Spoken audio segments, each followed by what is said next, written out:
শুধু ধর্ম হলে পরে কাজ হবে না, কর্ম। হরিচাঁদ ঠাকুর ধর্ম, সেই অধিকার পুরো ছাতার মতন উনি রেখেছিলেন, ধারণ করে রেখেছিলেন। গুরুচাঁদ ঠাকুর তারপরে সেখানে শিক্ষা আন্দোলন, নারী শিক্ষা আন্দোলন, ধাত্রী বানানো, সেখানে তারপরে বিজনেস করা, তারপরে আরও যে যতগুলো যে জায়গা আছে, এই যে চাষিদের জন্য আন্দোলন, তেবাগা আন্দোলন। গুরুচাঁদ ঠাকুরের বাণী, যে জাতির রাজা নেই সে জাতি তাজা নেই, যে জাতির দল নেই সে জাতির বল নেই। কি বলেন? যে জাতির রাজা নেই সে জাতি তাজা নেই, সে জাতি মৃত। যে জাতির দল নেই সে জাতির বলও নেই। আমাদের রাজনীতি করতে হবে সমাজের পিছিয়ে পড়া মানুষের জন্য। সেই পিছিয়ে পড়া মানুষটা রাজনীতিতে কেন আসবে না?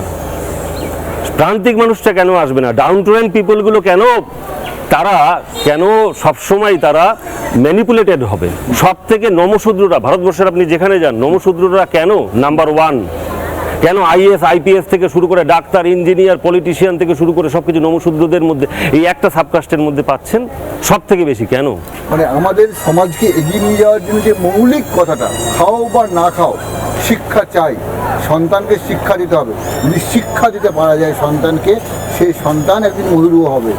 আজ থেকে সেটাও 150 বছর আগে বলে গেছেন, এবং বলে গেছেন বলে আজকে আমরা কলকাতা থেকে, দিল্লি থেকে এবং বিদেশ থেকে ছুটে আসছি এই পুণ্যভূমে।